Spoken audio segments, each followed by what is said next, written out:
14 वर्ष झाले आम्हाला गणपती ठेवून आणि मागी गणेशोत्सव आपल्या विभागामध्ये आमच्या इथे कांदिवली ईस्टला आम्ही जो मोठ्या प्रमाणात करतो हे सर्व जे आपले मंडळातले जे आणि स्थानिक रहिवासी असते यांच्या आशीर्वादाने हा गणपती इकडे साजरा होत असतो।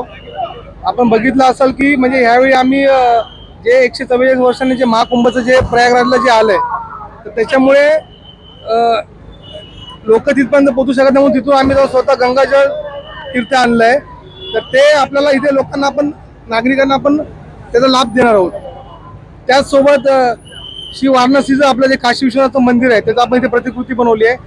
आपले जे आमचे जे मार्गदर्शक अंबरनाथ विधाते साहेब आहेत त्यांच्या संकल्पनेतून ते मंदिर होत आहे, हे तुम्हाला मी सांगू शकतो। परत माझी प्रत्येक गणेश भक्तांना विनंती आहे की आपण इकडे येऊन दर्शन म्हणजे गणपती बाप्पाचं पण दर्शन होईल, त्याचबरोबर आपलं तीर्थ जे आहे तिथून जे आणलंय त्याचा पण तुम्हाला लाभ होईल। सुरुवात म्हणजे असं की पहिला आम्ही नॉर्मल तो गणपती भाद्रपदापासून असतो आपला, पण सगळ्या मित्रांची आणि आमचे जे आहेत परिवारातील माणसं त्यांनी सांगितलं की आपण मागी गणेशोत्सव चालू करू, तर ते करता करता सगळे एकत्र आणि त्याप्रमाणे सुरुवात झाली। देश विदेशातील प्रत्येक घडामोडींचे लाईव्ह अपडेट मिळवण्यासाठी आता साम टीव्हीच्या सर्व सोशल मीडिया प्लॅटफॉर्मला लाईक, फॉलो आणि सबस्क्राईब करा। तसंच सर्व नोटिफिकेशनसाठी बेल आयकॉन प्रेस करायला विसरू नका।